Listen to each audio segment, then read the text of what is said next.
continued failure to live up to its obligations.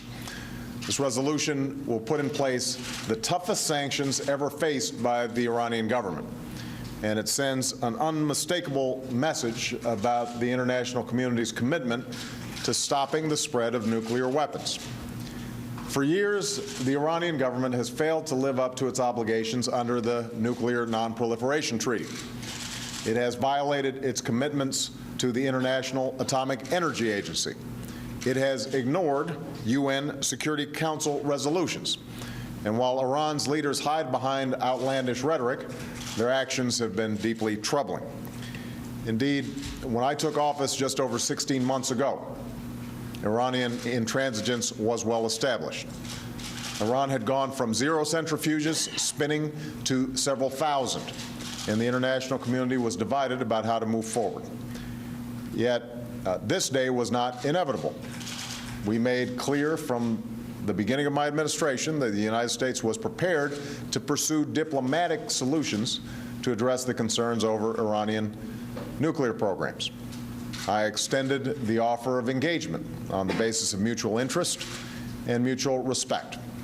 And together with the United Kingdom, with Russia, China, and Germany, we sat down with our Iranian counterparts. We offered the opportunity of a better relationship between Iran and the international community, one that reduced Iran's political isolation and increased its economic integration with the rest of the world. In short, we offered the Iranian government the prospect of a better future for its people if, and only if, it lives up to its international obligations. So there is no double standard at play here. We've made it clear time and again that we respect Iran's right, like all countries, to access peaceful nuclear energy.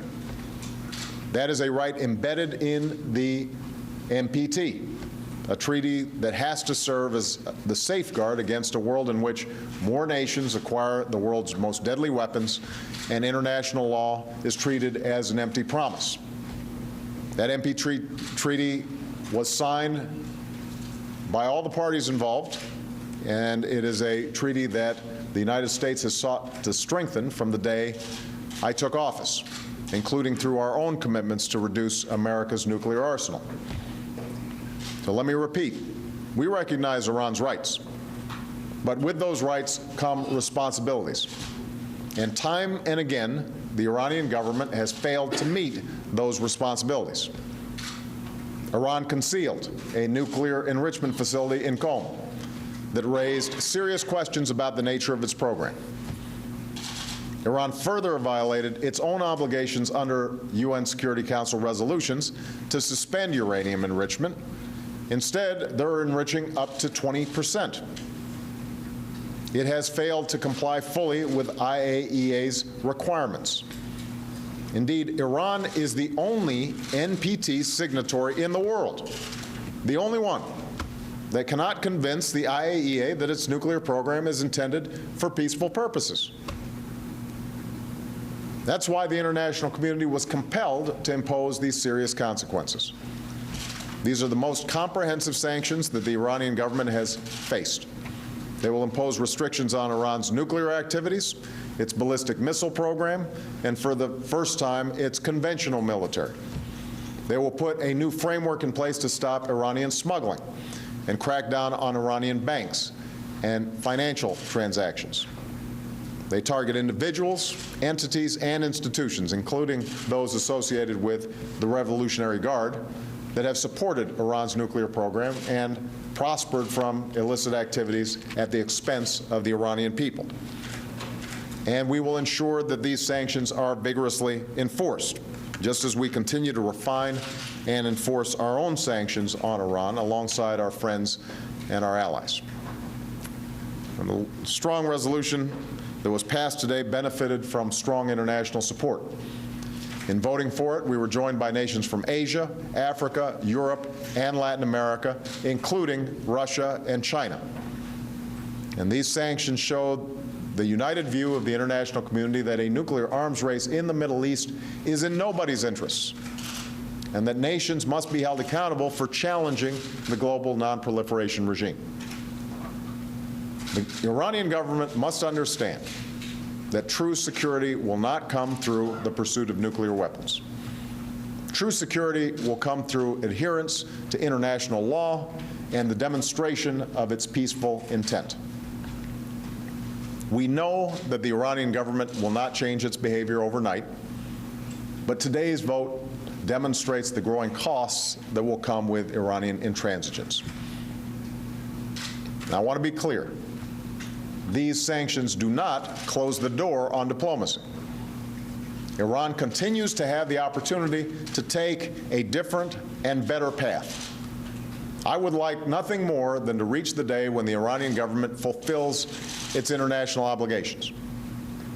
A day when these sanctions are lifted, previous sanctions are lifted, and the Iranian people can finally fulfill the greatness of the Iranian nation. Indeed, these sanctions are not directed at the Iranian people. As I said in Cairo, for decades, the Iranian government has defined itself in opposition to my country. But faced with the opportunity to find a new way forward, one that would benefit its own people, the Iranian government has chosen instead to remain a prisoner of the past. Saturday will mark 1 year from the day that an election captivated the attention of the world.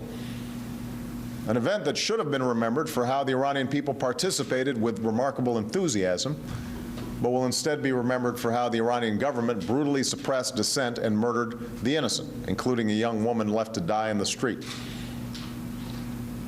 Actions do have consequences, and today the Iranian government will face some of those consequences. Because whether it is threatening the nuclear non-proliferation regime, or the human rights of its own citizens, or the stability of its own neighbors by supporting terrorism, the Iranian government continues to demonstrate that its own unjust actions are a threat to justice everywhere. I want and hope for the people of Iran that the government of Iran will make a different choice. It can make a different choice and pursue a course that will reaffirm the NPT as the basis of global non-proliferation and disarmament, a course that will advance Iran's own security and prosperity, and the peace of the wider world. Today's sanctions are yet another signal that if the Iranian government continues to undermine the NPT and the peace that it protects, then Iran will find itself more isolated, less prosperous, and less secure. Thank you. All right.